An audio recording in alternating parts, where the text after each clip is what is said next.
Okay, welcome to everyone. We're going to begin our presentation on Transform 2021.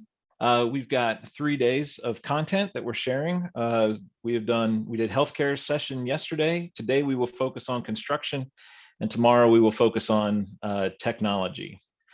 I will be your host actually through several of the presentations today. Typically Brian Campbell has been doing an introduction, but I'm filling in for him today to do the introduction to LBMC. I am the director of our intelligent automation practice. I live here in Middle Tennessee with my wife, a couple kids, a dog, and 3 baby goats. And I guess the thing to share with that is, as we talk about buying decisions in an organization, decision makers and influencers, never underestimate the influence that daddy's little girl has on making buying decisions within the house, good or bad decisions.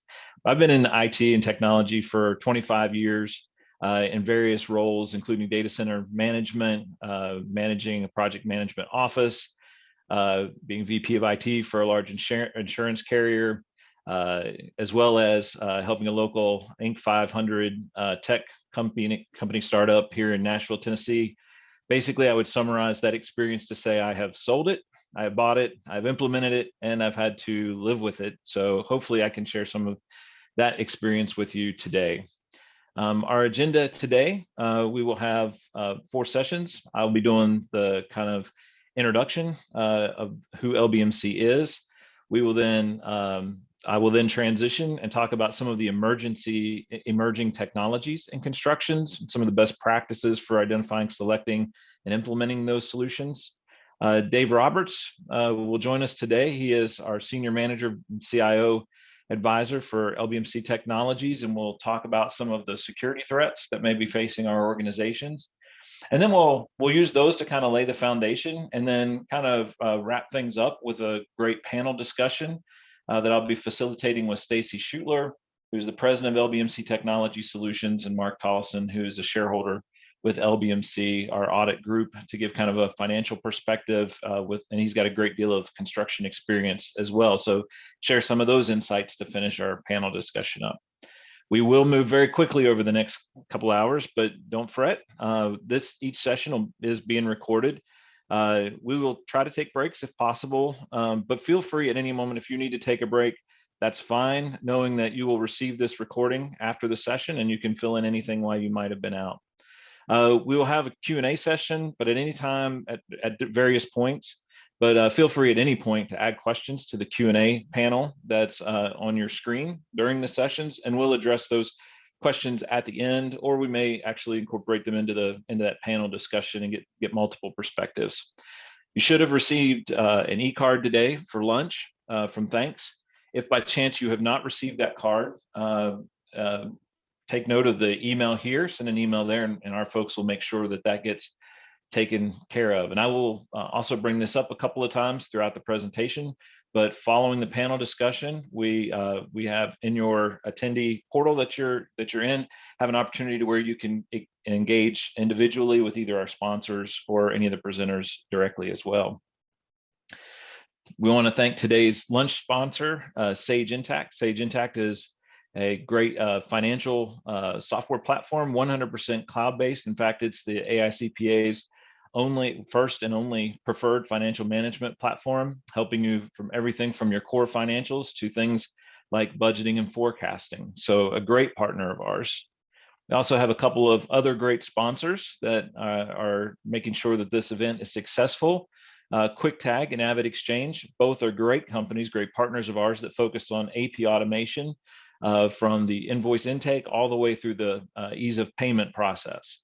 WatchGuard is a great security partner of ours, providing various security services, including endpoint protection and firewall protection. So, and all of these folks will be around throughout the day, throughout the presentation, to answer some of your questions if needed.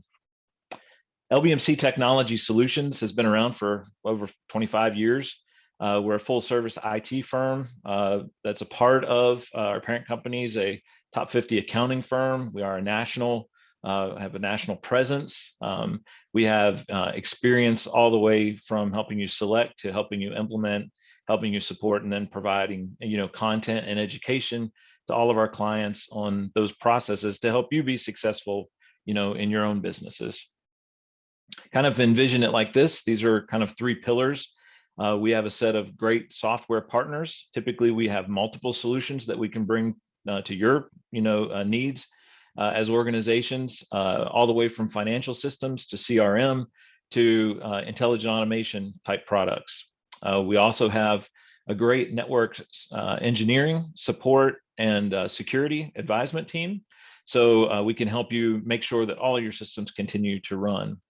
And then to bring all of those things together, we've got actually a custom development team that focuses really the strengths in the integration space and tying multiple systems together.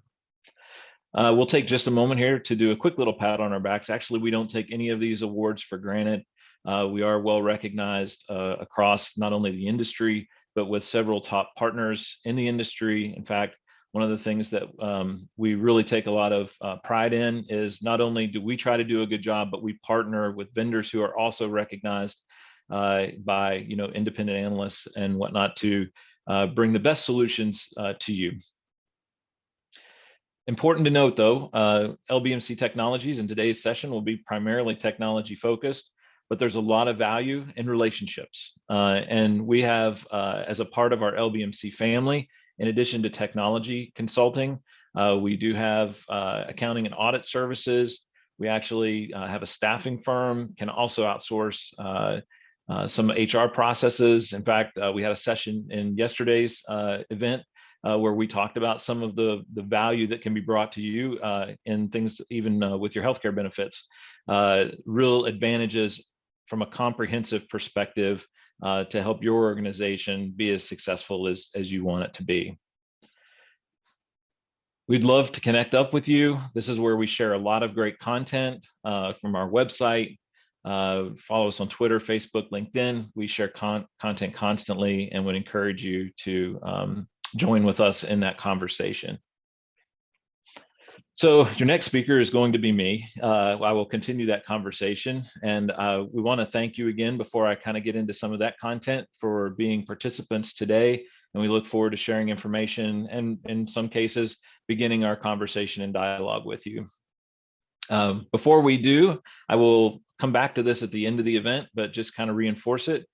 One more time, speakers and partners will be available within your attendee portal and within that portal to engage with you after the sessions to answer any additional questions you might have. You will receive links to the recorded sessions today, and then we will encourage you, and this is also within the portal as well. We'd love to get your feedback. We like to continuously improve. Good feedback, opportunities for improvement. We love to hear any of that. And thank you for helping us along those lines.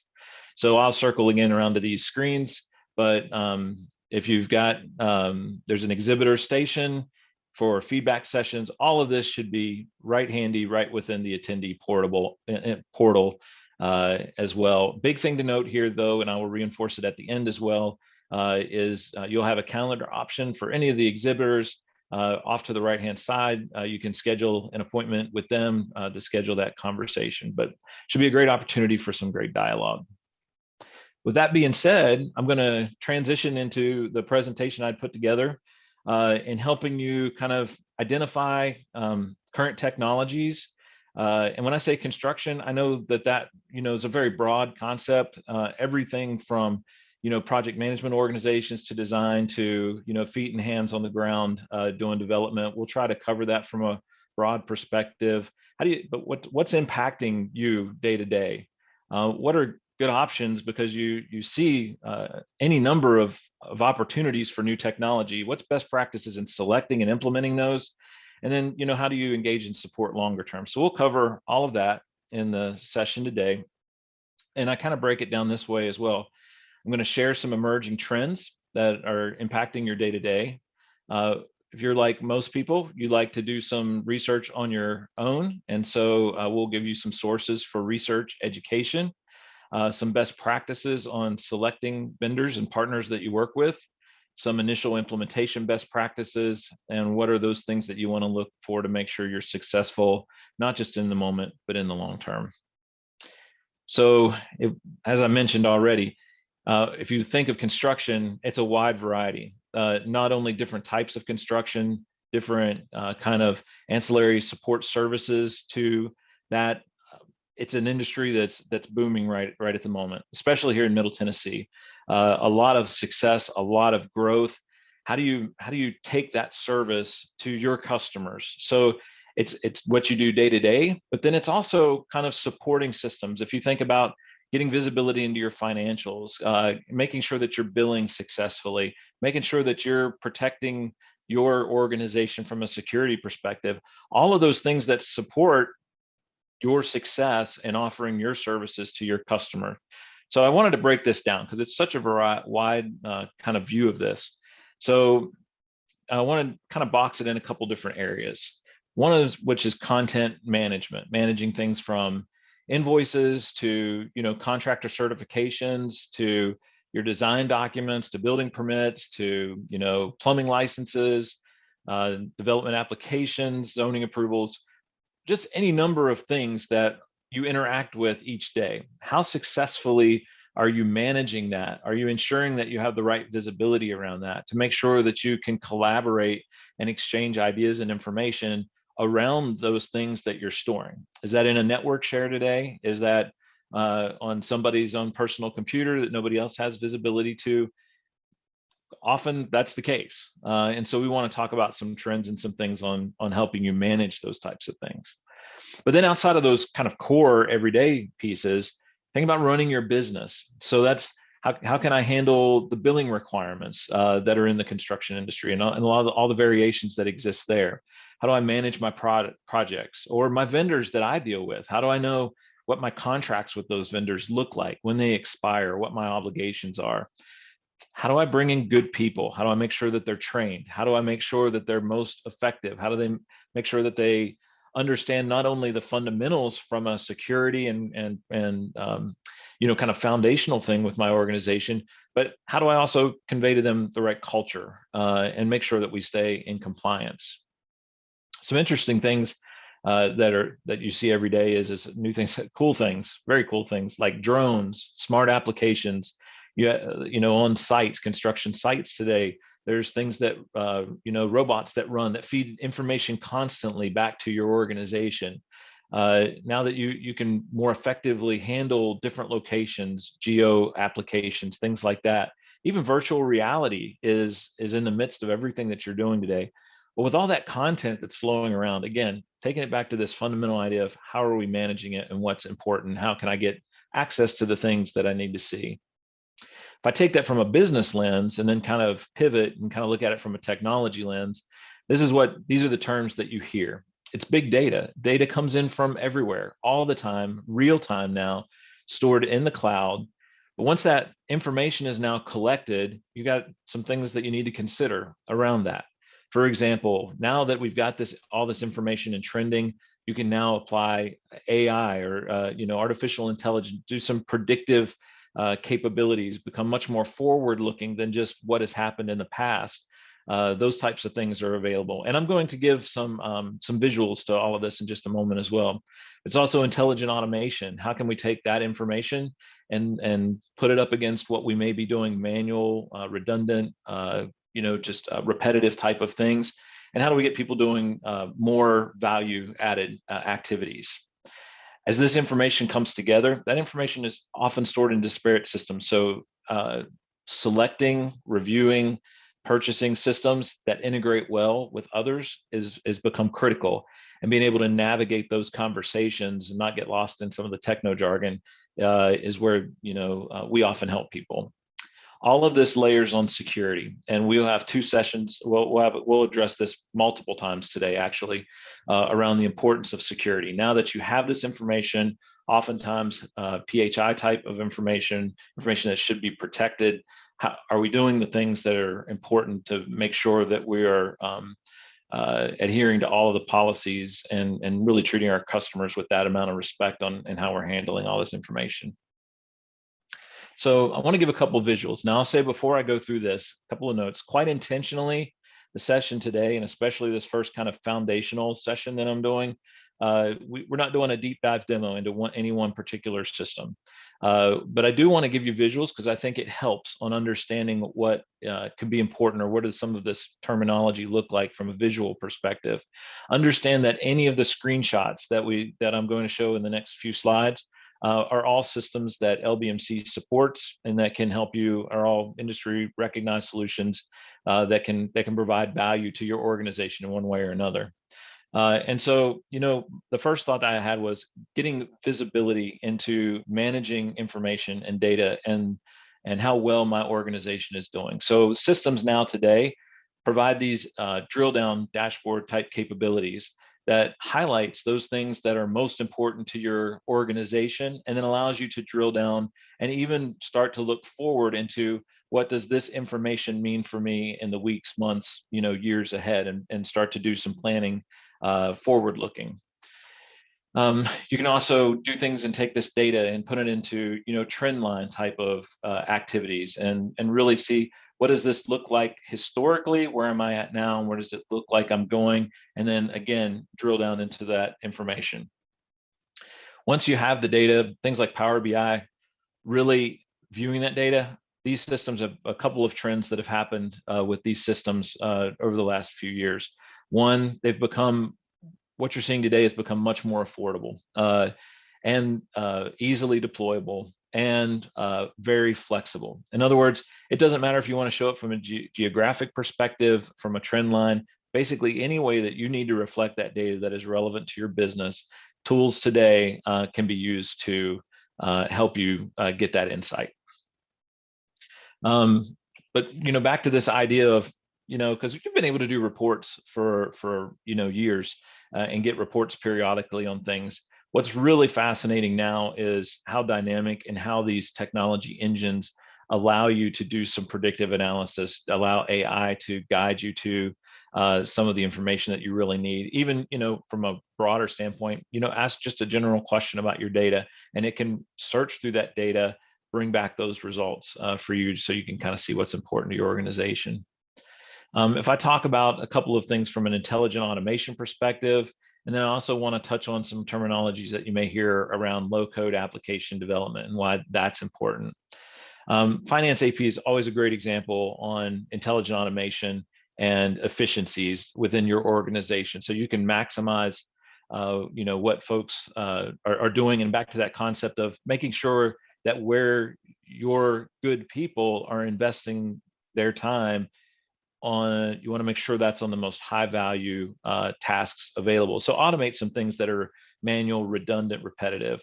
And so some of this is OCR technology, but some of this, like as invoices coming in, being able to take the information off the invoice, but it's also a learning engine. So as Kodak invoices or whatever the invoice might be continue to come through the system, it learns, it becomes smarter, and in fact begins to detect trends. So could this be a fraud type situation? And have we seen this invoice come through? Is this typically a $15 invoice, and now this is a $15,000 invoice for some reason, and that doesn't seem quite right? Allow the technology to help catch those types of scenarios that might be difficult to do in a manual approach. Making applications simple to use. So simplified approvals, for example. One of the things that you'll see in technology today, historically you would get off-the-shelf systems that had information around it that wasn't relevant to what the person needed to do their job function. Now there's more service-based, what we call user persona type applications, where we can sit down, analyze what does this person need to do each and every day, what do they need to see, and then craft and customize the presentation of that information to make them most effective. Bring that into centralized reporting dashboards so you can kind of see where things are in your organization as information flows through your organization. As we turn our mind and think about these low-code applications, and I'm kind of addressing different technologies, but I think an important concept that I will continue to reinforce as we go through is the idea of this is all, most of what you've seen today can be on a single platform. And so you don't have to go out and buy 100 different solutions to make some of this happen. So several of these systems offer type of a low-code application. What's the value in that? So I want to talk about that for a second. This is a screenshot of contract management, which looks dramatically, well, somewhat different than, say, information I need to present to a board meeting or to my executive team, or maybe my HR group and tracking my employee information. You can see there's little nuances, but being able to rapidly build out these applications on a single platform gives you tremendous value. For example, real life example, folks that were using this particular platform OnBase last year when COVID broke out, suddenly organizations needed to do contact tracing. They needed to send out compliance videos or documents for their employees to know how to handle certain situations in the midst of that. When you have platforms that are strategic and address things in a broader way, we had folks that within a week ramped up a low code application to begin to track that type of activity and give you corporate visibility into all of that, as well as offering avenues and solutions to each of their employees to track some of that. Last two technologies I'm going to kind of spend a moment on is one called, that you may have heard of, is RPA, which is robotic process automation.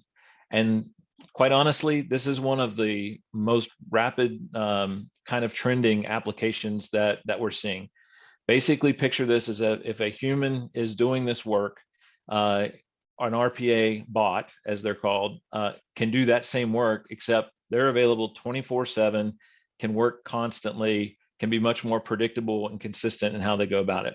That's everything from, one of the things that's quite an often scenario is going out to a website to pull credentials or to pull information or licensing where somebody may be doing that manually. You may need to do that automatically, and it can run constantly. Again, one of the first questions is asked, does this replace my people? Is this going to replace human beings? And I don't think that's the case. What I think the right discussion to have is allow those things that your valuable people are doing today, those manual, redundant, keying the same data into multiple systems, things along those lines, allow them to shift and do some more value that they bring to the table, more value added tasks, and allow some of this automation technology to take some of that manual redundant activity off. Blockchain is an interesting concept, and there's all kinds of conversation around that. The one thing I'll touch on is folks see this from a ledger standpoint or a cryptocurrency standpoint, those types of things. Really, the best thing to understand about this and where it really applies into some reality is this is a technology that is going to continue to trend, continue to be more broadly seen and more broadly used. In fact, where we're seeing some examples of this is even validating things like your high school scholastic records or college degrees, things like that have been difficult to get, are taking advantage of things like blockchain to validate and secure those transactions, and being able to share that credential with, say, a potential employer and be able to share that information much easier than it has been in the past. Dave Roberts is going to go into this, so I won't dwell on this topic, but man, this has hit us over the last even couple of weeks. When I say us, hit us as a nation, as a country, companies across the US. A couple of pieces of information that he'll dive deeper into is obviously the pipeline situation that, according to information out there, could be a $5 million impact to them. Had a good friend, Todd Featherling, that put out some information from an recent FBI report that I saw yesterday that said the FBI is actually opening 4,000 ransomware cases a day. That means that it impacts each and every one of us. But it's more than just implementing technology. It is really sitting down, consulting, assessing your current situation, proactively planning and anticipating where this is occurring, doing those things to protect your organization and your employees and your customers. At the end of the day, there's still a possibility that something could happen. So you want to make mitigating plans. Are you doing the backups that you need to do? Are you preparing on, if you were to be affected by this, how am I going to react and what is my plan, instead of just reacting when it does happen? Because the last piece of this is training, and Dave will go into this as well. But from a training perspective, it has to be continuous. I am my tier one support for my parents. And I always get the call when they have opened an email and clicked on a link. They never call me before they click on the link. It's always after they click on the link, and we have to deal with that. My wife, even, it was funny, last week, brought me her phone and said, I got this email and I thought it looked strange, but then I clicked on the link and it brought me up to this site. And I knew right away that she had done something that I wish I had been engaged a little bit before. But those things are happen to everyone, even very intelligent folks. So you need to be prepared for it. You need to plan for it. I want to talk for a second. When I originally put this together, I didn't really necessarily think I was presenting to a construction group. So I'm sure that folks on this call have experienced some of this. I wanted to share a personal story because as we now transition from what those technologies are to what does it look like to select and implement them, I want to share a personal story. So years ago, watching reality TV, looks like all of the home remodel projects look very easy to do, and so I got a sledgehammer out, knocked out one of my kitchen walls, and quickly realized that I had electrical cables, live wires hanging out of my ceiling, nails coming up out of the floor, while my small child was walking around the house. That did not put me in a good situation, and I quickly realized that I needed help and support. And so, whether it's LBMC or whether it's Chip and Joanna, at some point, there's folks that have done this before, and that you're going to need their help. Now, an interesting thing though, before you reach out, one of the things that I did was I wanted to research and I wanted to get more informed about things, even the different styles of tile, cabinet, those types of things. And I want to help you with that because I think that parallels, technology as well. Uh, Technology, as I mentioned earlier, has become so inexpensive in some cases and so easy to download. I think we all have individuals in our organizations that want to just download something that they can use each and every day. But when you put that up next to your security thoughts and considerations, you realize how dramatic and how big of an impact that potentially could be. But it's so easy, and really that's where guidance from dealing with people that have done this for thousands of others really comes in and helps you see where you are, see where you need to be, and help you along the way. So from a research standpoint, I want to share a couple tools that would be useful for you. And in our panel discussion, we're going to dive a little deeper into each of these things that I'm going to go through. I'm leaving this up for just a second. LBMC recently did a business outlook report for 2021 across 500 different companies.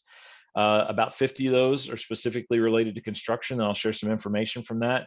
This is a free piece of information to you. So if you want to scan that QR code or go to that web link, you can download the full report. I thought I would highlight just a couple of things that were in there. Strategies in the construction area for increasing profitability over the next 12 months. I found this interesting because improving efficiency, was the top, increasing pricing, decreasing operating expenses was all there, and then technology improvements was kind of fourth. The interesting thing about that stood out to me is as we've talked about, technology investments, or the right technology investments, actually impact most of that activity above and are great assets for you to use as you're considering those impacts to your business. Where do they anticipate increases in capital spend? Obviously growing on several aspects. The thing that struck me and the thing that was somewhat concerning through this was 5% in cybersecurity, information security. Construction is interesting to me in a broader, no matter what your role is in there. It's interesting to me because sometimes is not known as the industry that invests a lot in technology, but put that up alongside and is probably the leading industry in dealing with things like mobile applications and remote workforce and dealing with things along those lines. As you do that, and as I think especially from that lens, that perspective, I think the encouragement would be, to think about this and make sure it's a part of your plans. All too often, it's one of those things that you sometimes will put off to the side or not give enough relevance to until it happens. And that's just scary because it can affect your bottom line cost, but it can affect the reputation of your company. And so that's why Dave's going to kind of really spend some time on talking about some things to think about that today. As far as current strategy for managing technology, this is an interesting slide because a good number looking for new systems, a good number looking to improve the performance of their existing systems, and then a little bit of outsourcing. And I think this is one of those topics of who can I have a conversation with that can give me a real honest conversation about, is it best to stay where I am? Is it best to look to make some changes? If I have new systems, is that going to maybe even help me recruit new talent, who are used to using some systems and don't want to come in and really deal with cumbersome, outdated systems? A lot of factors to consider in here. And there's not an easy answer that's for everyone. It really is unique to your business. And I just think there's value in, having a conversation with folks that have seen all kinds of different flavors of this approach and can give some guidance there. This might be one that another place that you can go to for good information on what's going on in the industry, what your peers are doing. Some people might be a little resistant to go to vendor or software sites, but I think the perspective I want to share is a lot of our vendors have thousands of customers. OnBase, one of our platforms I reference, has 20,000 customers. Many of them are in your industry, and so they see experiences with your peers. They take that experience and they produce content on their sites to educate, to show, which I think then turns out to be a very helpful tool. So if you've been resistant to do that in the past, I encourage you to do it because they have some very good content. You've always got the Google option to do some research, but if you start to see some of the vendors and you start to become with familiar names that are in the industry, go to their sites and you very likely can see that they'll have some content that's specific to what you may be encountering, blogs, regular written content, things along those lines. It's a great article to kind of do that. I mentioned Sage Intacct, great article by Aaron Harris, who's the CTO of Sage Intacct. And so great article on that. So encourage you to go to any of those sites as a great source of information. So now I've done my research, I've got my information, now I'm ready to talk to Chip and Joanna. So whether that's LBMC or whoever you might have that conversation with, I think our guidance and really what are true principles to us, the things that are important to us as an organization, is first off, somebody who listens to your problems. And I think and focuses on the problem and not the sale. I'm gonna put both of those two together when I kind of share. I think one of the great values we bring is sometimes you have software products and the vendor that you're talking to is only representing one solution. And so the conversation gets crafted around how to make your business fit into that solution. One of our values is we actually offer multiple solutions to our customers. We start with what are your business needs, both from a growth or from a challenge perspective, and what are those pain points, and then offer you up multiple solutions to consider. And I think that's really important. Everybody wants to see a demo out of the gates. It's not always the right first step. I think those, and it really is not the most effective use of your time.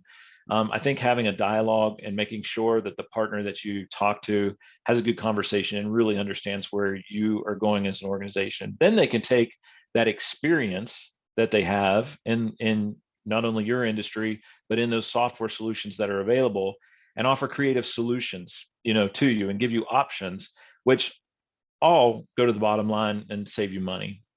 And then the last item I have on here is, I think it's a lost art, quite honestly, but it's really important to us. It's being respectful of your time. Follow up when they say they're going to follow up, engage with you in a respectful way, making sure that our concern or LBMC's concern or whoever you might be talking to is not just you as a client, but really what service are you providing for your clients, and having that concern to make sure that we're setting you up for success. The process looks a little bit like this as we kind of wrap up this kind of foundational, laying some of the base concepts down. There's what it typically looks like when we engage folks in some of these conversations.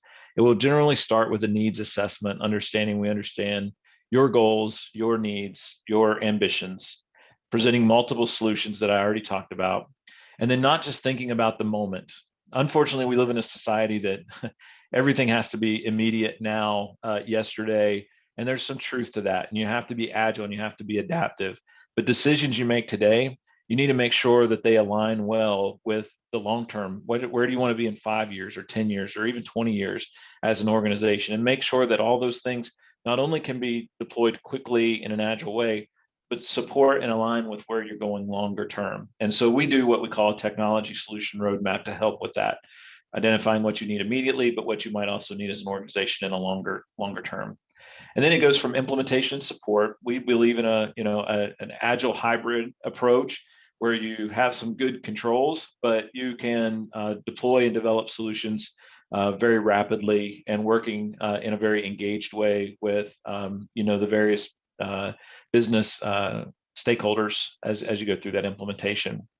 Support and engagement, I think, is important and is important to us. In fact, for a lot of our lines of business, we have ongoing training, collaboration sessions with our clients and even folks that are evaluating us to have those discussions amongst peers. And we can also share the trends that are going on in the industry. I think all of that information, it's not a make the sale and then disappear. It is really just the beginning of a relationship that we hope provides value over time. So with that being said, I want to thank you for your time in this session. And I had a couple of minutes. Sarah, did I have any questions out of the gate, or we good to turn over to Dave? Actually, Mike, we did have one question. Someone asked, with all these technologies, what do I need internally to support these systems? I think that's a great perspective. I'll share two thoughts on that, assuming I'm understanding the question correctly. I think it's very important, and a lot of times our conversations are around ensuring that you as an organization are prepared for whatever changes might come, because I use this phrase a lot: don't pave cow paths. One of the things that we like to do is not just put technology on an existing process. It's an ideal time to take a step back and think about the process. We had one client that looked at their AP process and really did that, and they cut their implementation cost. It actually made the technology much easier to implement and was a better experience for their users and approvers who were doing that AP process. And so it gives you an opportunity just to sit back and say, how do we really want this to work, and then find the right technologies to supplement that. I think it depends. You want to look at solutions. This might be related to what that question was around. Do I need to hire anybody to support this? And I would say it all depends on the organization. We represent and share solutions with folks. What's really important to us is to offer you solutions that where you're not beholden to the vendor. In other words, where you're locked in, and any change that you want to make has to be made by the vendor. A lot of our solutions, we offer you the opportunity, if you want to be able to make those changes internally, you can. Of course, LBMC has the expertise on some of these platforms. We are always available, and oftentimes we do hybrid engagements to where your team can learn and be independent, but then we offer, you can't replace 25 years of experience. And so sometimes those are good engagements to have. I guess the third thing that comes to mind as I think about that is you really want to make this an organizational effort, involve multiple people to create steering committees, to have discussions around where you as an organization, often historically one person makes a decision and then everybody else finds out about it, and then it makes it more difficult. I think you're most successful when you can sit and lay out a roadmap, and that's where that TSR, that technology solution roadmap, helps for kind of laying out what's coming next and making sure the organization is prepared for it. Oftentimes you get such value on that initial implementation, everyone wants to be second in line. Where can they take advantage of whatever solution it might be? And so having those conversations, I think, is really important. So hopefully that answered that question. And of course, I know we're at time where I want to go ahead and transition to Dave. If there's any other questions, again, encourage you to put that in the QA panel. We'll circle back around in our panel discussion a little bit later, and we can answer some additional questions if we had them. and encourage you also to do a survey as well after each one of these sessions, all of which you can find on your event portal. So with that being said, I'm going to go ahead and allow Dave Roberts to come on board, and we'll talk about security and the impact it's having on organizations today.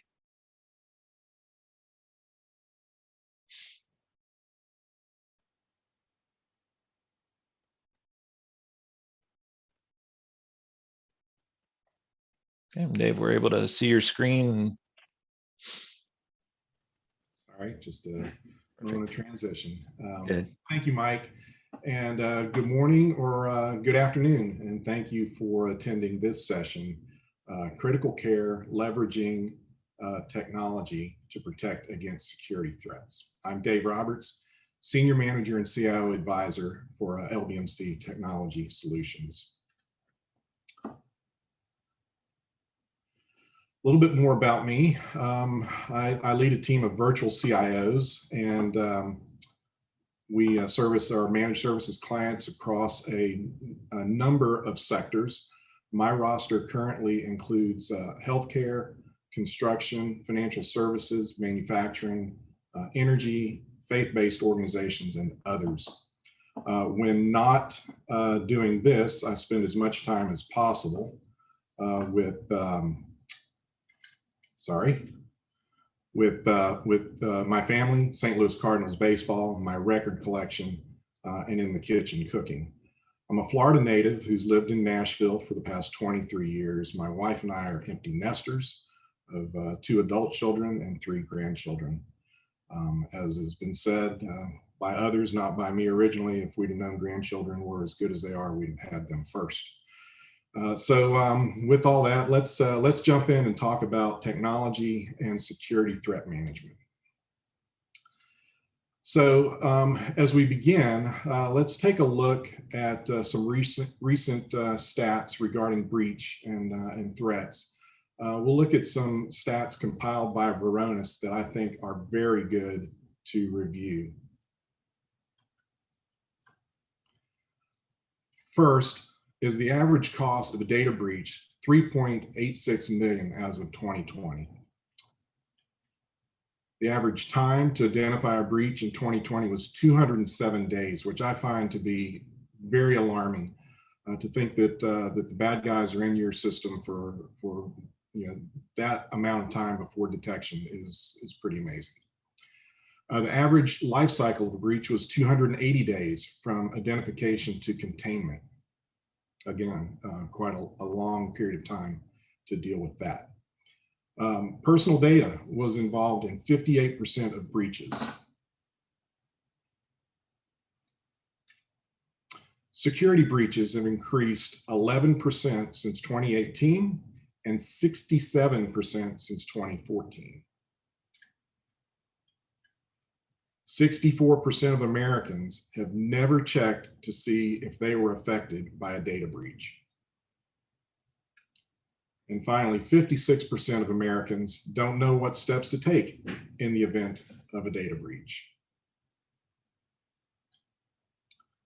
So the Colonial Pipeline attack, it's been front and center for the last week and a half or so. Mike mentioned it, and it's been reported that Colonial paid $5 million to the attackers.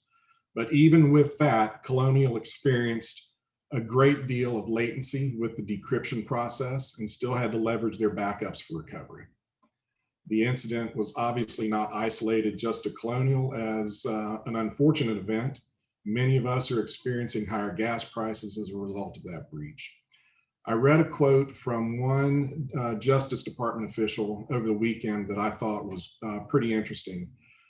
And said they, and that's being the bad guys, they basically jiggle every handle on the internet. If you're not hardening your system, you could be the next victim. So throughout my presentation, I'm going to use the phrase bad actors. So what is a bad actor? Well, is it this guy? Or is it this guy? It's actually this guy. And that person is a cybersecurity adversary who's interested in attacking information systems and technology. It's very simple. So let's take a look at the current landscape and how we got to this point. And to do that, looking at 2020, let's look back at a few things that happened there. So we had, and we continue to have, a global pandemic. I doubt any of us thought we would spend 2020 the way we did. Did you make plans or budgets for 2020 that simply played out differently than expected? I suspect you did. The impact of COVID has been tremendous, and hopefully we're on the tail end of that impact, though it can be said that the effects will be with us for years. Political turmoil. We had a contentious election in 2020, and maybe all elections are now contentious, but among the more traditional political divisions, even the pandemic was politicized. So political divisiveness seems to be here to stay, and we wrestle with civil discourse with and without the pandemic. Cultural and social change. We all know of the highly visible events that occurred in 2020, events that caused us to reflect on who we are and how we treat each other. And then economic uncertainty, loss of jobs, furloughs, almost all sectors impacted by closings and reductions of business. All of these factors are fuel for the bad actors to strike in their efforts to compromise an account, a system, a network, an enterprise, and more. Will we ever use the phrase 2020 hindsight again? I'm not sure I want to. I think of that and I think, well, who wants that kind of negativity around? And then who wants to retire the word unprecedented? I think I do. So as a result of the pandemic, even more threats and vulnerabilities were created. We had a rapidly deployed workforce. Organizations were forced to implement a remote work solution, many on the fly. To the extent that an organization had remote fundamentals in place, things like VPN, multi-factor authentication, and mobile device management made this transition smoother. And even if all those things were in place, deploying a remote workforce was a disruptive event nonetheless. So whether those fundamentals were in place or not, technology challenges were almost certainly guaranteed. Remote or home office network security, internet bandwidth, VPN performance and access, the strain of video conferencing, and user training. Depending on the level of security awareness, newly minted remote staff may or may not have readily been able to recognize bad actor attempts to phish or smish their accounts. And for all the uncertainty, unrest, and turmoil, bad actors are ready to strike on the fear and emotions of employees whose attention may be distracted by other outside events. As with any security principle, your employees must always be on guard. They represent your greatest defense.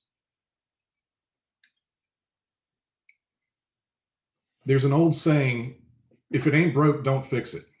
But in IT, there are very few systems that can adhere to an if it ain't broke posture. Specifically, I'd be referring to turnkey specialty applications that utilize legacy operating systems and specific hardware to meet an objective. These are machines and systems that almost always exist off the network, or at least not connected to the internet. But for the rest of the environment, the cost of doing nothing is simply not acceptable. While many SMBs believe they're not a target, the reality is they remain targets for threat actors looking to leverage weak points of entry or vulnerabilities. If you adhere to the if it ain't broke, don't fix it mentality, you're walking a dangerous tightrope. With technology, especially regarding security, it's a flawed position. I like what Adam Rao, who's an engineer at Tableau, had to say about this. If it ain't broke, don't fix it. It only works if you're in a closed system. IT is not a closed system. Even if your budgets are set, processes efficient, and ROI acceptable, if you're not getting better, you're getting worse. Why? Because IT is not a closed system. The cloud is constantly driving agility and efficiencies. Costs are routinely being driven down. New and more capable technologies are being developed every day. And perhaps most importantly, new vulnerabilities are constantly being discovered. So what can you do? At LBMC Technology Solutions, we're working through an exhaustive effort to recheck our solutions and configurations for our managed services clients. We want to ensure that we haven't missed something and that their current solutions have scaled to the changes in their landscape. We're also reviewing solutions that have come into the marketplace that can mitigate any gaps. We're calling that effort our hot list. And over the next few slides, I'm going to touch on a few of those things that are on our hot list and share why those items have our attention, and hopefully they will have your attention, excuse me. The first item we're looking at is antivirus, and specifically zero-day threat endpoint protection. Zero-day threat protection is a solution that protects against known and unknown malware, fileless attacks, and zero-day payload execution. What's zero-day payload execution? A zero-day payload is an exploit of a software vulnerability that has not yet been known or patched by the software vendor.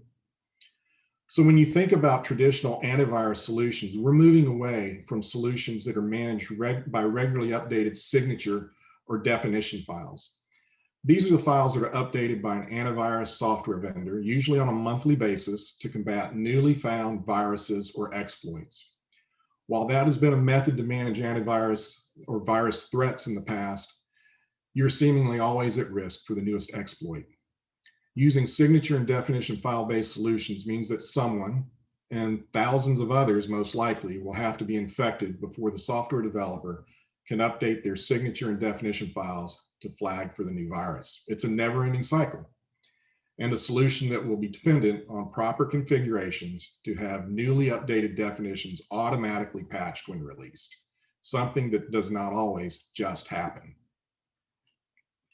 Another component is artificial intelligence. Mike mentioned that at the end of his presentation. With artificial intelligence in this space, it's an AI drives the threat detection differently. It continuously works to protect all endpoints without disrupting the end user, leveraging the best of zero trust and zero touch architectures. Solutions in this space adjust policies and security levels dynamically based on a user's location, behavior, and device, therefore strengthening existing endpoint management policies. User patterns and machine learning. Another AI component provides that systems have the ability to automatically learn and improve from the experience without being explicitly programmed. Machine learning focuses on the development of computer programs that can access data and use it to learn for themselves. And then real-time response. When a user behavior dictates an anomaly, a zero-day application will sandbox the concerning item for evaluation and will quarantine the suspect content. One of the prime entry points for bad actors is email. Email threat protection should and must be a standard for any organization. Whether you're hosting email on-premise or have adopted the cloud, most commonly Office 365, the basic benefits of email threat protection include spam filtering, link protection. Link protection, what is that? Well, link protection is a part of the service that analyzes any links within an email message. If a link is considered an outright threat, the link will be stripped or disabled. Examples of that would be phishing, impersonation, ransomware type messaging or links that would be included in that note. Other links will still be launched in a sandbox to verify that they're good before presenting to the user. And perhaps most significantly, phish prevention. Phish prevention is technology that recognizes the fraudulent characteristics of a phishing email and prevents delivery. As many breach events originate with phishing attempts, this is a big one to add to your technology environment. Next up, secure your backups. Let's say you have a great backup solution. You have sufficient storage to cover retention and compliance requirements. But your access to your backup system uses Active Directory, a domain administrator, or domain admin equivalent account with access to the network. A bad actor comes along and compromises an admin equivalent account on your network, and now your backups are at risk. To avoid that ugly scenario, isolate your backup solution from Active Directory or an admin equivalent account. The most common way to do this is to utilize an agent-based appliance for on-premise backups and cloud replication for storage. When not attached to Active Directory or admin credentials, your backups are isolated from the threat of malware. In addition, an on-premise appliance or cloud solution that includes the ability to spin up backed up virtualized servers is the real goal. This allows for resumption of server access in case of a server failure, or in worst case, a disaster. Harden the perimeter. We've already noted that the bad actors are out there lurking. Before remote work was in vogue, the most common perimeter was the corporate firewall.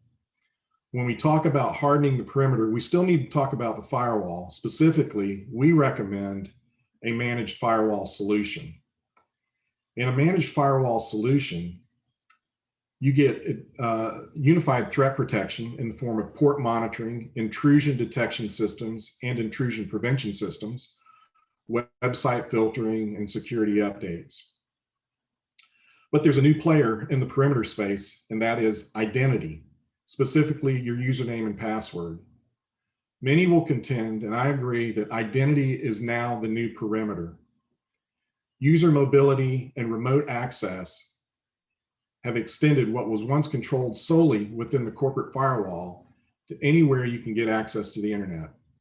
To support the need for added security and mobile with mobile and remote staff, we recommend full implementation of multi-factor authentication, sometimes also referred to as 2FA or two-factor authentication. MFA is a function of function of challenged authentication that sends a token or code back to a user's mobile device, sometimes via text or via an app. This tiered method of authentication provides a secured way to keep the bad actors at bay. Another MFA component that you may be seeing with cell phones is the use of biometrics, often a fingerprint or retinal recognition. Whatever the technical method, you should be looking to implement multi-factor authentication into your organization, if not already there. So, what can you do? Invest in solutions that scale. As your organization grows, you will want to invest in enterprise solutions that scale with you. With this approach, we recommend the following. Meet the need now, invest for the future. In the SMB space, you can select product solutions that don't break the bank and provide the protection you require and scale with you. There are affordable and effective enterprise-grade solutions that will meet the need. Avoid consumer-grade solutions. In other words, don't go down to Target or Best Buy to buy your business firewall. Home-based consumer-grade equipment is suited to those markets, not to protecting your business and data. Know the risk proposition. What does that mean? Well, understand your place in the techno-eco landscape. If you're a healthcare entity or some other high-value asset to bad actors, you're a target. The statistics prove that over and over. SMBs are also a target when bad actors factor that investment in enterprise-grade technology is not always a priority. If you consider potential lack of general security awareness with your staff or colleagues, your risk is elevated. And none of these solutions we've discussed here, when used alone, will keep your organization completely safe. Use a tiered approach to provide multiple layers of protection for your organization and as a deterrent to the bad actors. Well, why do it? Well, I would say, why not? First off, compliance. Obviously, if you're in healthcare or financial services or some other regulated entity, you are governed by requirements to safeguard protected information. That's not isolated to healthcare and other regulated entities. You really have a responsibility to protect any information that protects your client information or data, customer data, that could otherwise be breached and subject to fraud. Investor value. If you're a startup or even in the growth phase post-startup, you want to preserve the value of your investment and that of your investors. If you're ultimately positioned to be purchased, your diligence to protect your assets will likely add value to a potential transaction. Loss of reputation. A breach event can be a devastating hit to an organization's reputation. In addition to the costs associated with fines, forensic efforts, complementary customer account monitoring, and loss of productivity, reputation is tough to recover. Competitiveness in the marketplace may drive previously loyal customers elsewhere to where they perceive that their information is better protected, and they will likely tell a friend as they go on their way. Cost per FTE or insurance. Most of the solutions we've talked about are user-based monthly subscription expenses that you can really factor into as an initial cost of an FTE. Furthermore, you can consider it as an extension of your cybersecurity policy. And again, the cost of doing nothing. It's a favorite topic of mine. We covered it earlier, but it warrants repeating. If you're not acting to protect your organization, you're falling behind. So how do you know if you're protected? Well, here at LBMC Technology Solutions, we offer a service called our current situation analysis. And with that, we come in, we do an analysis of your technology environment. And specifically, we do a comprehensive infrastructure review. And in that space, we're looking at servers, networks, firewalls, email, backups, voice services, administrative functions, staffing, IT, disaster recovery, and a number of other topics that we will assess, analyze, and then make recommendations for gaps that may be in place, and then affirm things that you're doing well and have covered already. We do that as a full infrastructure review. We also provide a service where we do a security CSA, another CSA or current situation analysis, but it's focused on security. And in that space, we're looking at Active Directory, group policy, password policies, patch management processes, endpoint protection, and you see the list there, dark web, phish testing. We'll do a phish test on your users and report back on those results, your wireless security, and your mobile device management solutions. So those are things that we can bring to the table to address your particular environment, understand if, and to give you that understanding as to whether you're in a well-protected space or if you have some opportunities to plug some gaps. So what I would say is act now, because not this guy, but this guy is out there and he's coming for you. Remember, you and your colleagues are your best defense. And that would wrap my presentation. So thank you very much for attending. Please complete the survey for this session as part of your process today. Sarah, are there any questions? Yes, Dave, we do have a couple of questions. The first one is, there are hundreds of security vendors that all do something. How can I compare to be sure I'm getting the right thing? Well, in that space, you're right. There are a lot of providers. You know, we tend to look at best of breed solutions that scale as enterprises grow. You know, a needs assessment, first of all, is always, and it kind of goes down through the listing that Mike had up earlier, is the needs assessment and understanding, you know, that first, looking at the options in that security space, and product selection around the right solution. You know, in different sectors, and you'll notice today I didn't speak too much specifically to construction or healthcare or financial services or any particular industry, because the principles and fundamentals around protecting your technology infrastructure are pretty much the same across sectors. So, you know, how we look at that is we look at best of breed solutions, certainly products that, as I mentioned, scale, affordability, price points, those things I talked about.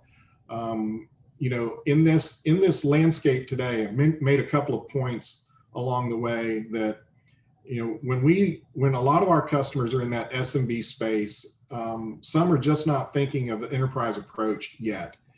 And it's important to note that in the security product solution space, in those hundreds of solutions, there are some better than not, but there are solutions that are geared toward the enterprise that meet the price points that that organizations on the smaller side would want to look for. You know, specifically, a lot of these solutions that, or if I looked at specific solutions to some of the things we referenced there, when I talked about subscription-based solutions in the monthly expense realm, you know, we're talking about solutions in that, you know, $2, $5, $6 per FTE range per month. You know, quite affordable when you stack all that together, that you can provide a really solid cybersecurity position and posture for your workforce at, you know, maybe the $10 to $15, $20 per FTE number. When you think about that as an extension of investment into your cybersecurity posture, which again, I think Mike referenced that there's only 5% of budgets being spent on that, I think was the reference.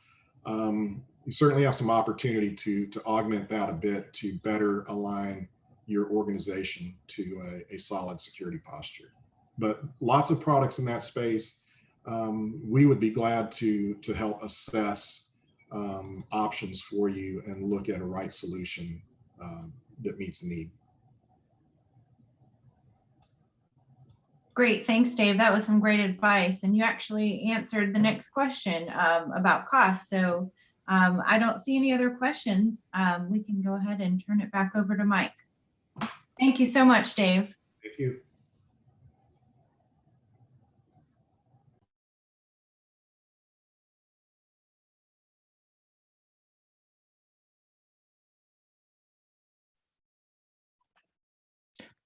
Thanks, Dave, for that information. I'm not sure if you all are like me, but I'm scared at the moment. No, a lot of opportunity for protection. Thank you for that information, Dave. And going to now bring on our panel discussion with Stacy and Mark. I'll do an introduction to them in just a moment. Stacy and Mark, if you want to go ahead and turn your mics on and cameras on, we'll begin this part of the conversation. And for those attending, I'm just going to share a little internal secret with you about us. That little internal secret is none of us are really fans of PowerPoint and for doing presentations. And sometimes they are a necessity, and we wanted to share a great deal of information with you today. And sometimes they help going through that. But what we really thought might be of value is to really also make a part of today's session or kind of a real life, real world conversation around what we're seeing in the industry and with our clients. So today I've got Stacy Schutler. She's the president of LBMC Technology Solutions. Stacy and all of us, our team at LBMC Technology Solutions, have a good bit of experience in the construction space and all of the peripheral support organizations that support that industry.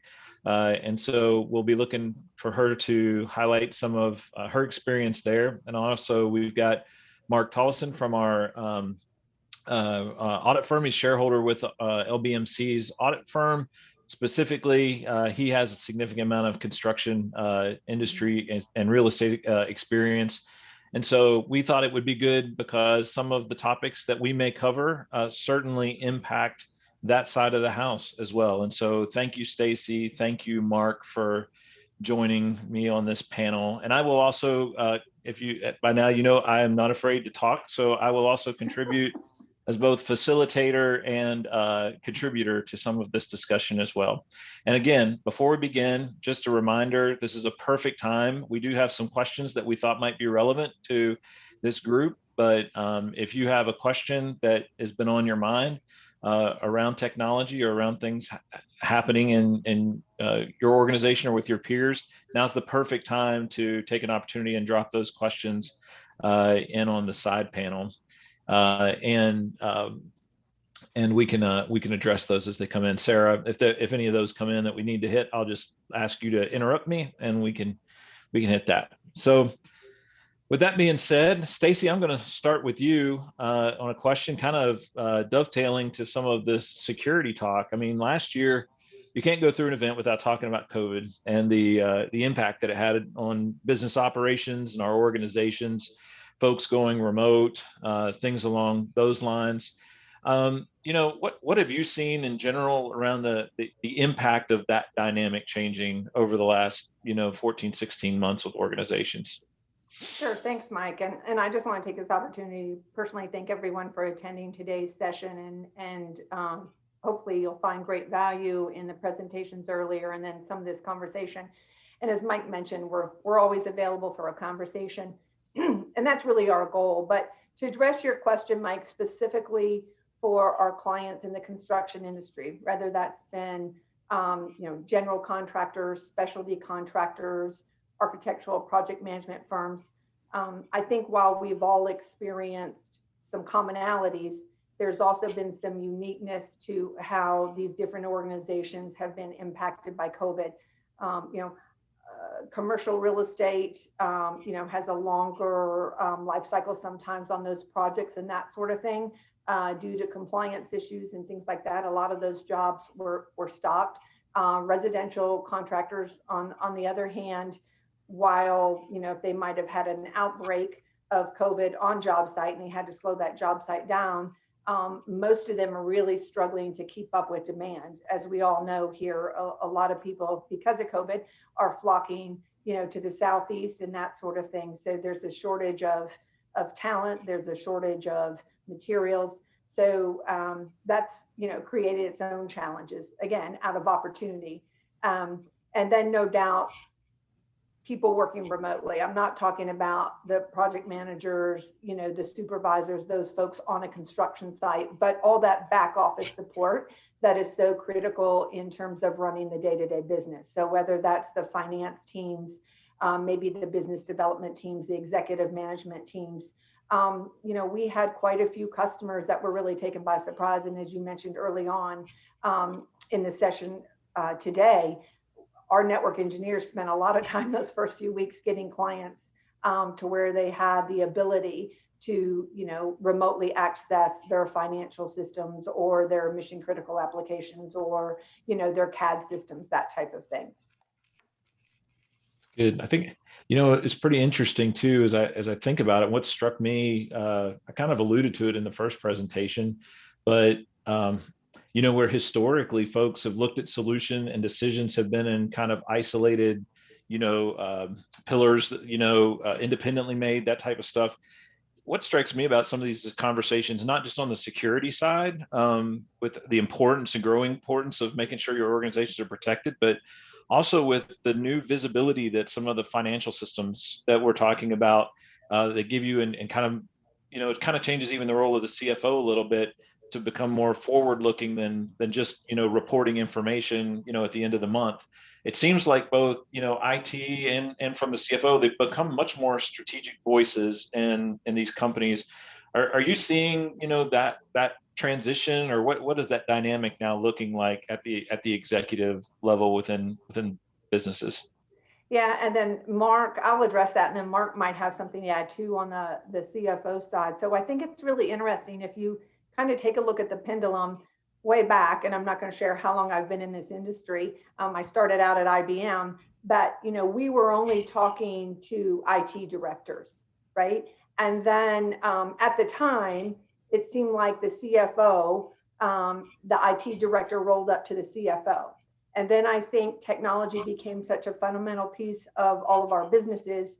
We hired CIOs or the IT director, reported directly to the owner or the CEO.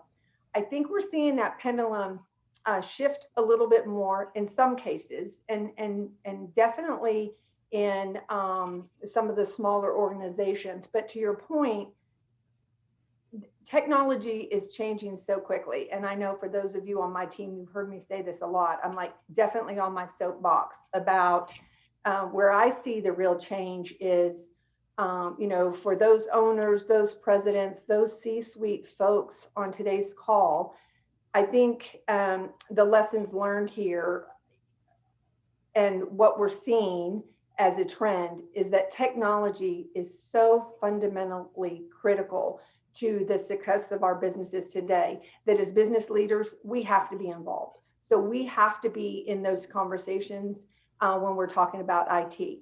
Now, I know Dave can get extremely technical, and he's the right person to be talking to the IT director and that sort of thing. But fundamentally, we have to be talking about the security issues. We have to be talking about what is our investment going to look like? What does our budgeting look like? So I'm sure Mark, is seeing and having those conversations with a lot of his construction clients. I mean, just like workman's comp and errors and emissions insurance. I mean, a budget for security just has to be one of the first line items that we're looking at. And unfortunately, it's just a cost of doing business. So my message is, as business leaders and owners and executive management team, we really can't dismiss the technology conversation and decisions, just put that in a technical bucket, because it's really, if you will, the DNA and the lifeblood of the organizations, short of the people that we all, are blessed to employ. Yeah, Mark, is that something you're seeing as well? It is. I think what's surprising to me is, there's still a large number of organizations, and this is not just construction, but certainly I see this in construction, is there's a lot of organizations that they don't really have a formal technology plan. Right. And, I think, you look at some of the companies that are, more sophisticated, they'll have that, and it's fairly new in some of those companies. So, I think that's an area that we're going to see. The reality is it's going to be an increased area of spend for, looking forward. And so you need to have a formal plan around that, so you can include that in your budgets, and also be strategic in where, where you're going to spend your money. Where does that ROI look better? What should we focus on first? And so I think it is critical that the C-suite's getting exposure to that and being involved in that. Yeah, I seem to remember, it wasn't that long ago that conversations you would be having with folks would be like, I've got an IT guy, that's kind of boxed in somewhere, in the organization. But and I go back to this too, because I think sometimes the CFO role, they've sort of been reactive, just providing information as needed. And those are two roles that I really see, and I know we've probably got several on our attendee list that are in these roles. I guess my encouragement, is to realize that's where the dynamic is, and feel empowered to step up into those and have that voice, because you can't just react when it happens. Well, I guess you can, because too many people do, but it's not good business practice. Good business practice is starting to proactively address some of these things, and to make sure that you've got that voice and got the confidence to do that. So, and I guess, a little pitch for LBMC on that too is, we can help with some of that. We can provide information that makes some of those conversations relevant. So, well, that's good. One of the things that I saw in the Business Outlook report was, where kind of growing sales was one of the top priorities. So a growing product, and obviously this is an industry that's experiencing a good bit of growth. And I'm thinking as they're increasing sales, increasing that growth, I'm thinking about the impact that has on having solutions that can fit in nicely to support that growth and to manage their relationships. What are some things from, a technology perspective that folks on the session today might need to be thinking about there? Well, again, the construction industry is pretty broad, but I know we do a lot with private equity groups and construction companies focused, for instance, on long-term care facilities, right?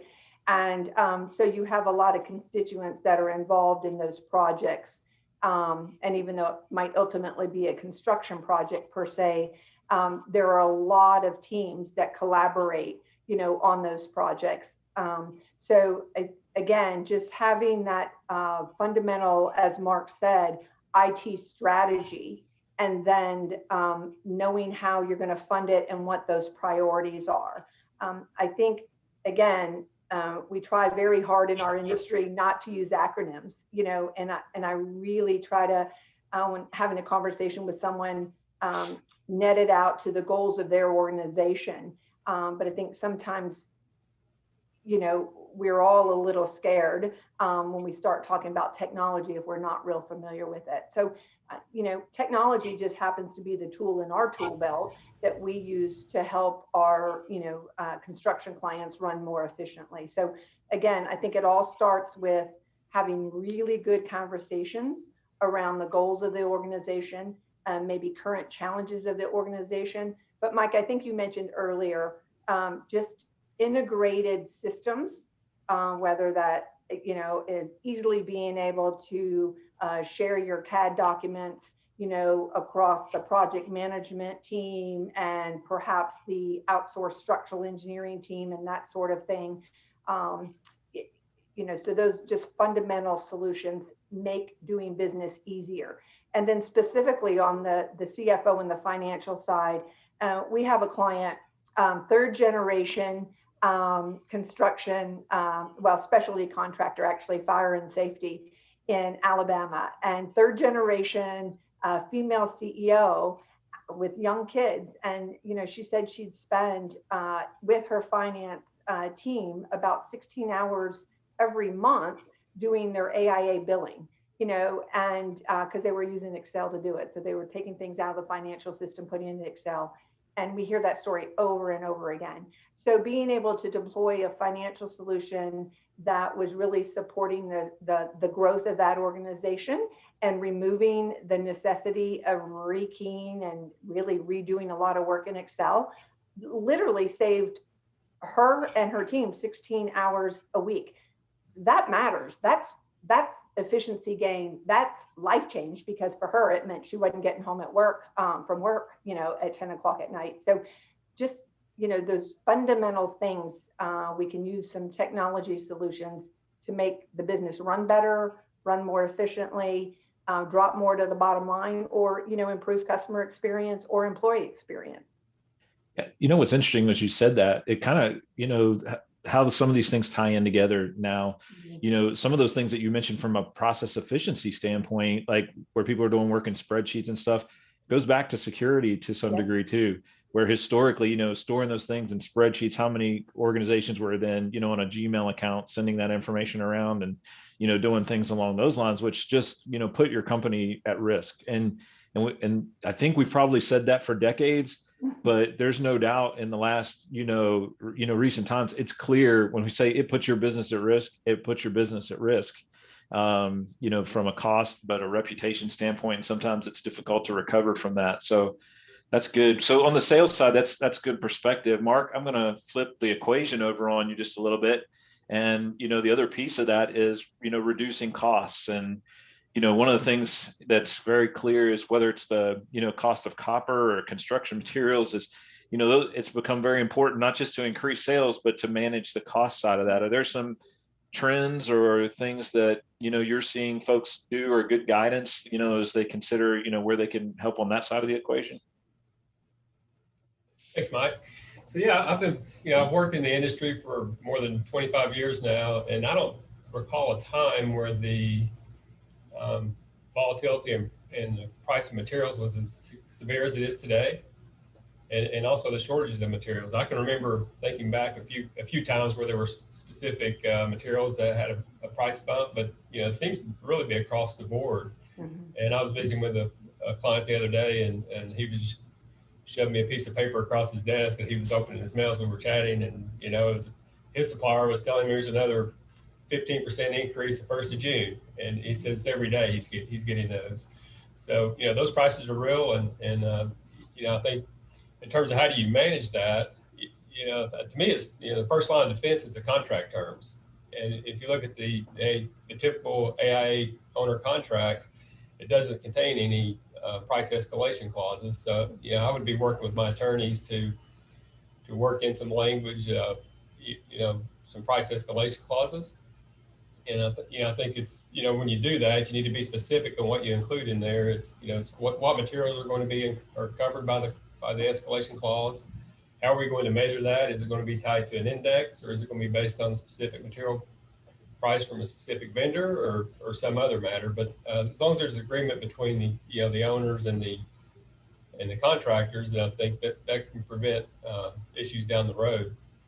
The other thing I think you got to think about is the general contractors, their margins are very thin. So they certainly can't bear the risk of their subcontractors. So if they're signing subcontracts with escalation clauses, they need to make sure they're giving the same protection on the other side with the owner, and just to protect themselves, because it doesn't take much of a when you're working on 3 to 5% margin, it doesn't take much to really wipe that margin out. I think there's some other ways you can do that with the contract. You can exclude material prices, material price increases from the scope of work, in your contract to the owner, and just specify that any material price increases will be included as a change order and an increase in price of the contract. So there's several different clauses, I guess, that you can work that into your contracts. So, I would recommend, talking to your attorneys and getting their help to see how you can best protect yourself. And everything's a negotiation. So, when you submit bids, I think it's very important today. If you can't get some of these other protections, I think it's very important to limit, how long is this price good for when you submit your proposal? And, you can't leave those things out there for 12 months or 10 months or even a month now, it seems like, some of the price increases. So I think there's a lot of opportunities on that side. Then operationally, I think everyone, there's always the opportunities to reduce material waste. And, how do you do that? I think it's training, it's paying attention to it, are two of the big things, and, and tracking those materials on the job, and that's where, we talk a lot about getting information from the field back to the home office, and, the project management software that allows them to really manage those material costs. And if you start to run over on costs, and the quicker you can react, the more timely you can react, the better you have a chance of mitigating some of that. I mean, that's some really good insight. And I was just thinking about how do people track that, historically, some of even what their contractual obligations are, just to bring it back a little bit to the technology side on that is how are you managing that? How are you tracking that? Is that, and keeping track of all that? Because it can catch you by surprise. And that's kind of what we're all about today is how can we better effectively manage all this information?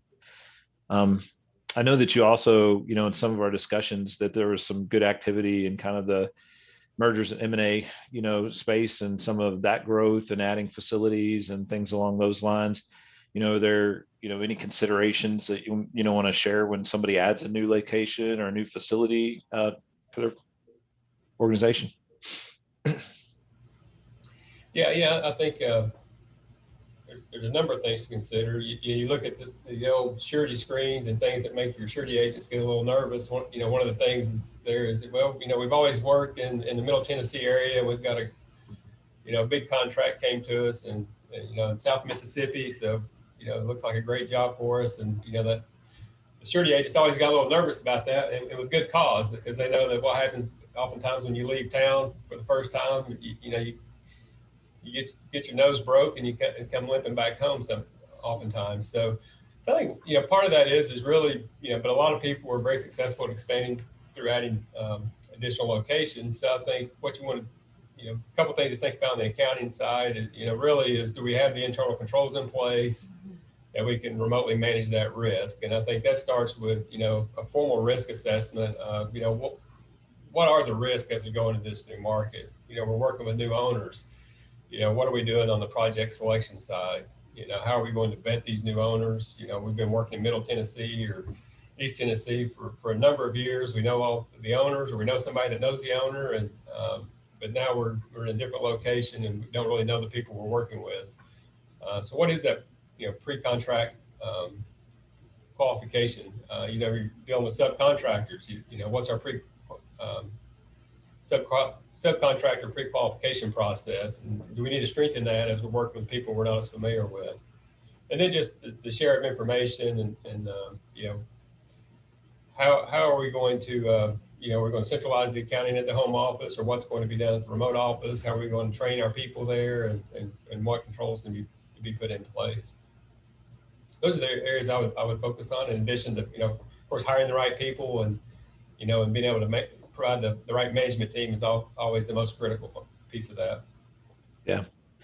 Stacy, I think on the technology side, there's some things that we've run into as you've done those consolidations and being able to report and slice and dice some of the data and information, so you can kind of see how all of those areas are impacting the business. What have you seen anything on that side that would be relevant to talk about? Yeah, and I think what the point Mark makes, again, no matter what sector, if you will, in the construction industry you're in, it's been an industry that has traditionally really understood the importance of project costing, but at times has relied on fairly manually intensive software to go about doing that. And Mark makes a great point. I mean, literally, the price of materials is increasing 10, 15, 20, 50%, on a monthly basis. So having that timely information and being able to analyze that and do what if scenarios, I think is just a huge change that we're seeing, not only just in the construction industry, but with a lot of our clients, is that many clients who've had very robust systems and really great business practices found that with COVID, they really weren't doing any forecasting. And by forecasting, meaning, if my costs shoot up 15% on this job, what does that mean? Do I need to reprice? Do I have that clause in my contract? Or, if I can't get materials and it delays the project completion, or just even if you're not dealing with those scenarios, but, because of the great opportunity facing us in all sorts of parts of the country, because obviously we do a lot of work nationally. But, just in terms of what does that opportunity look like? I mean, can we staff up to take advantage of those, additional opportunities? So again, just having those systems that are connected, and to where the management team really has, if you will, one version of the truth, and everyone is working from, the same version of information, and that information is timely. I think that's what's so critical, and particularly in the construction industry right now. Yeah, I think so. And all this leads me into kind of maybe a one last pass at a topic here. And Mark, I'll start with you, but Stacy, I'm sure you have thoughts, and I actually have some thoughts on this too, is around business. As all this growth and all these changes are taking place, it's all about, ideas where we can make the business more efficient. Where are those areas of efficiency that we're seeing? And, Mark, I'll start with you. Any kind of trends, anything that you're seeing in there? And then, Stacy, you can run with it afterwards. I noticed that on the Business Outlook survey, Mike, you shared earlier, I think 60% of the respondents indicated this was an area that they were focused on for this next year. And then I think when you looked at some of the other areas that they mentioned where they were going to spend their money, there wasn't as much of it's a pretty low number on some of the technology advances. So, I wish we'd have blown that question out to tell us, here's how we plan to do that. Yeah. I think there's, for forever, the construction industry has been, has lagged other industries in terms of productivity and efficiencies. And a lot of that's just due to the nature of the work. I mean, you're working in an uncontrolled environment, so you're subject to changes in the weather, soil conditions, and other things associated with that. And, every project's typically unique, so we're not making widgets. So that, that doesn't lend itself to a high efficiency model. However, the industry has also been slow to adopt, new technologies as they come out, and to use those to improve productivity. I think the best companies have figured out a way to manage that and to track productivity, but I don't know that the industry's fully gravitated to the point where they're using some of the technology that's available today.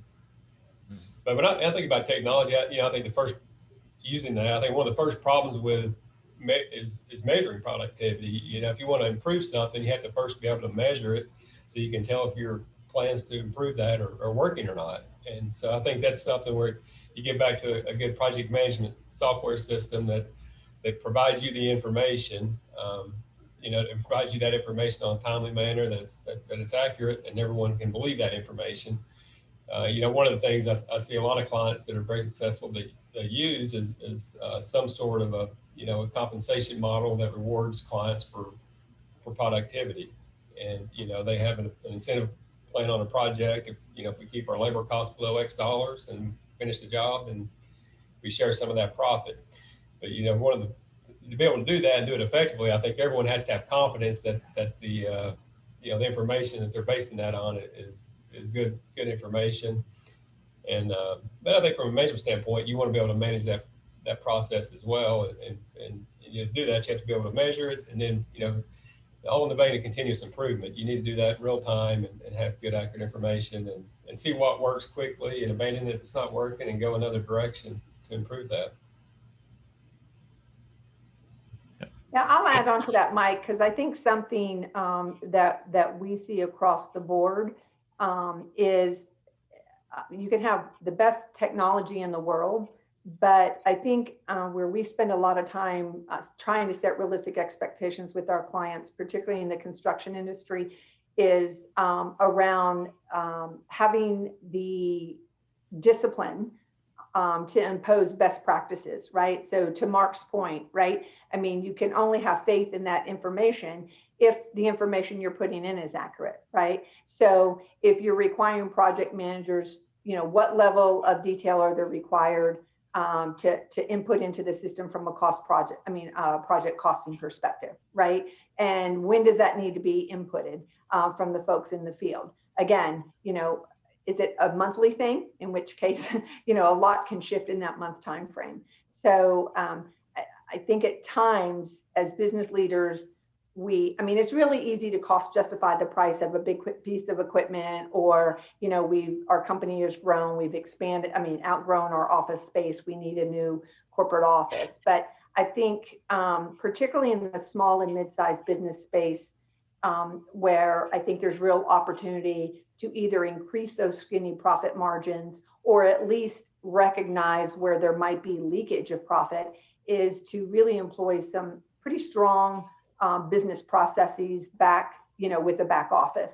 And that's another area where, we can make a lot of recommendations because, as a consulting firm, right, and literally doing work with literally hundreds of clients at a time, we've seen the good and the bad and the ugly, right? And we definitely have our own bloody knuckle experience because we're guilty of some of the bad and ugly as well. Yeah, I think all this, is an interesting parallel between technology, evaluation, assessment, and implementation to construction. Very similar processes on how you want to be successful, the most efficient that you can do that. Things are shifting. You want to, be able to control costs. I think my thought on this is, first, there's probably a dated perception of what technology is like to implement and the cost of it. Mm-hmm. Probably, in an industry that doesn't actively look, for new technology, probably still has a mindset of something where you need somebody internal to be able to explain how to put it on a server and be able to monitor stuff. And, it's kind of a little, kludgy and difficult to deal with. I think the thing, the idea I want to introduce to this today is this is the one area I always refer to as an investment.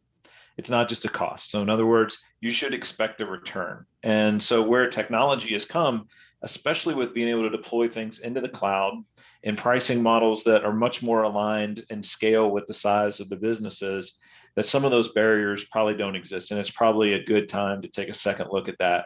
Because anywhere you can get a return with any of those, whether it was RPA, whether it was, invoice automation, all of those things make things more predictable, better, easier to manage, and they may not be as difficult to see implemented and get a return on as it maybe did once upon a time. Yeah. So that's the only other thought I added that I felt like I would help there. And no, Mike, I'm an analogy queen. I recognize that. And so the construction industry is so easy because I think, and I espouse to this all the time, I believe our true differentiator is we want more engagement with our clients, but upfront. And so hopefully it would be LBMC Technology Solutions. But if not, I would say to the leaders on the call, it really does start with a conversation. And that conversation should be focused on their individual business, not on technology at all. It should be focused on the business goals. But much like you would never start, building out a new commercial building without an extremely detailed blueprint that the structural engineer has had impact on, and the lighting engineer has had impact on, and the fire and safety, guy has had impact on. If you're going to come in, on time and under budget, there's a lot of work. And to your point, Mike, that's investment of time as well, right? Mm-hmm. And discipline and doing the due diligence.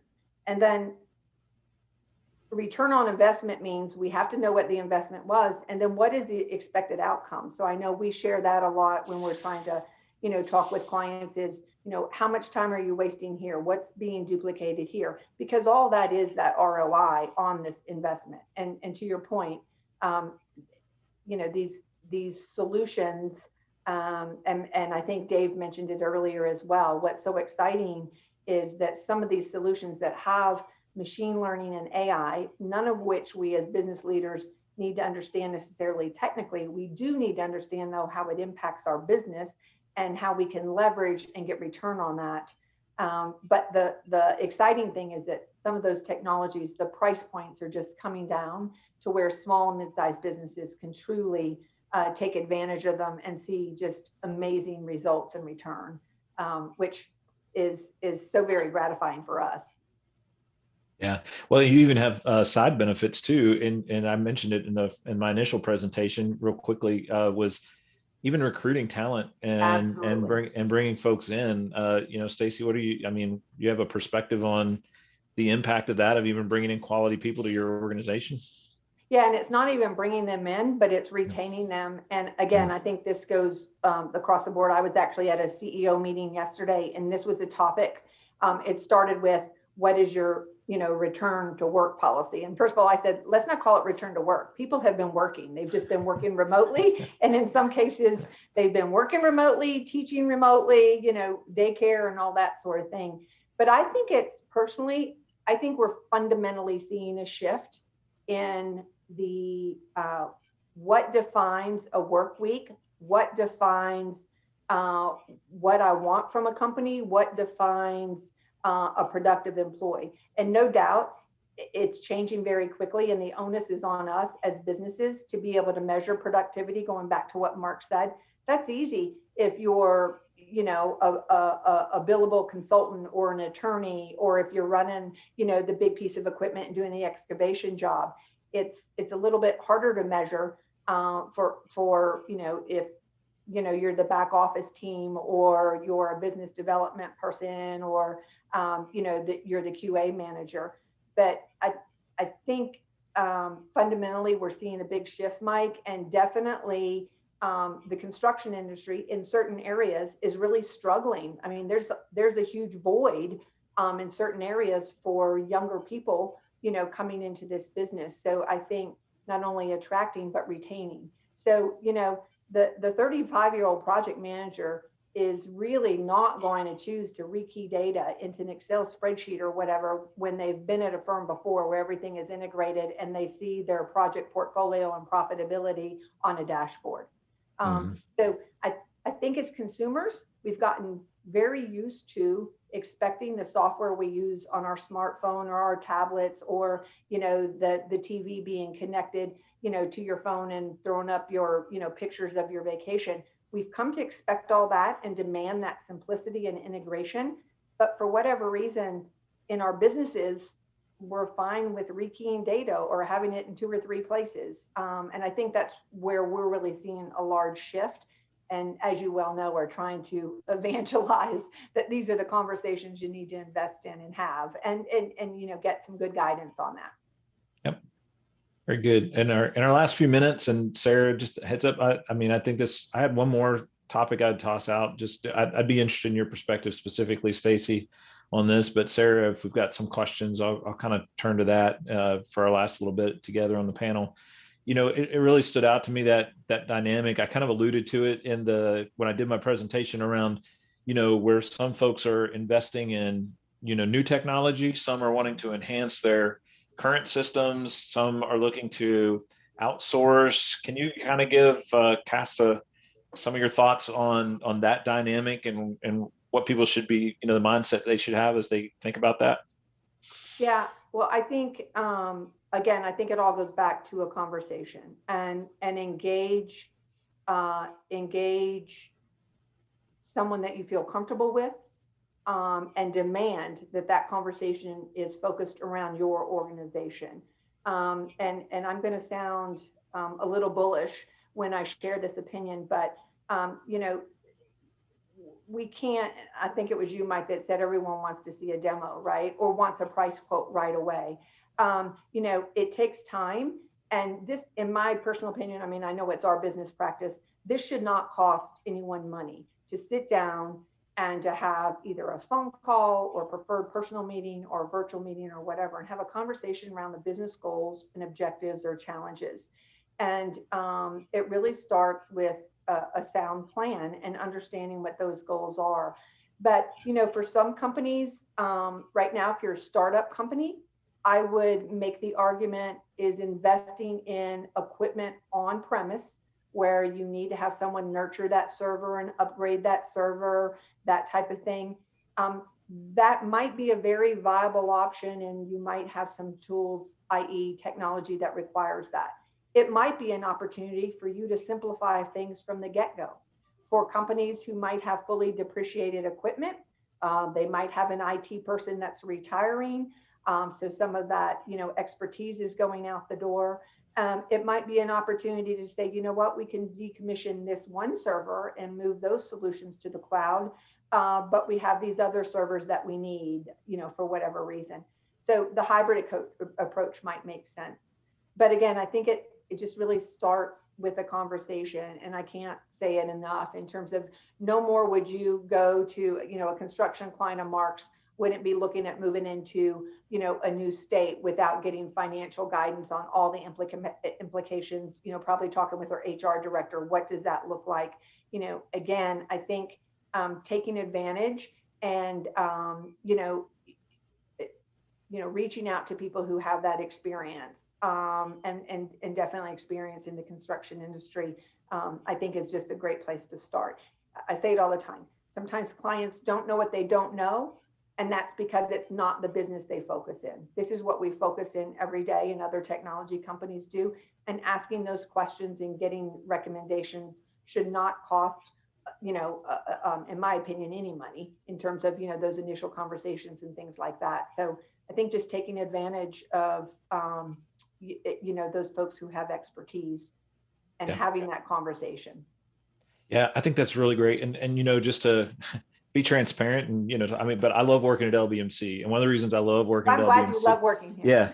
Yeah. But one of the reasons, and I should know, I'm a former customer. So I've been on the other side of some of these conversations years ago. But the thing that I love is, and I mentioned it earlier, but just to kind of reinforce it, is LBMC is such a comprehensive portfolio of expertise, is a good way that I would put it. We're not a partner that comes with a single solution that's just going to ask you 5 questions about their particular solution and try to guide you toward that.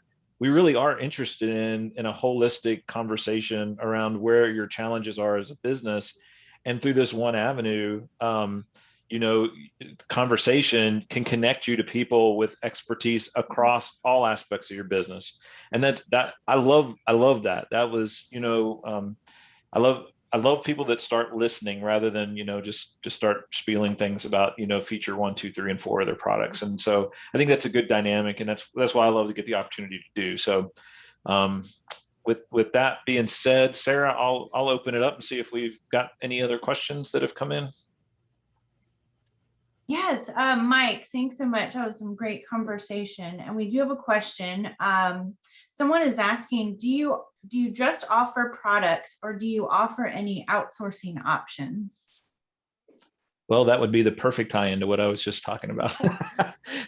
Yes, yeah. I mean, I guess I'll add this, and then Mark or Stacy, if you any other commentary, feel free to chime in.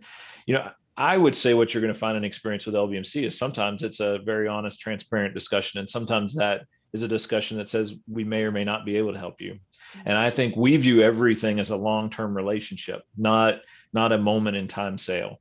And so what I've learned and what I see across the LBMC portfolio is what we find is having that conversation in that realm allows you to, even if we're not the fit in one situation, it builds to 3 more relationships where people are willing to say LBMC has that honest conversation. Now, with that being said, I go back to that hybrid consulting model. Sometimes you can have expertise in-house. It's always good to engage people that have other relationships with peers and have good insight at a broader level across what's going on in your industry to give you guidance. So yeah, we do a significant amount of outsourced with no technology products that go along with that. And we're happy to have those types of conversations. So it's absolutely available. And Stacy or Mark. Yeah, one thing, sorry for talking over you, Mike. One thing I would add there is our approach is, I think, a little bit unique. And we're all about knowledge transfer. So we don't hold our cards real close to our vest. And what I mean by that is we feel like it's our responsibility to help increase the knowledge and have that knowledge transfer from perhaps our technical team to our client's team, to the degree that, you know, they're open to that and have the internal talent. So I'd say probably half of our clients have their own technology teams that are highly sophisticated, but they might only need to do, you know, they might only need a new CRM system or a new, you know, AI system, you know, once every several years. So there's opportunity then to seek guidance from outside. And to your point, Mike, it is comprehensive, because if someone's going to build out a new building, you know, we're going to bring Mark into those conversations and that type of thing. Another analogy would be, oftentimes clients are pulling us in just to audit their technology strategy, going back to what Mark said. And, you know, it's wonderful when we're able to say, you are totally buttoned up, you know, everything is being managed and monitored appropriately, and you're really good to go. And that's always a great conversation to have. It's just technology is changing so quickly that none of us can sit on our laurels and feel like we were okay, you know, 2-3 months ago, and that we're okay now. We just, you know, someone has to be focused on it. Good. Sarah, anything else?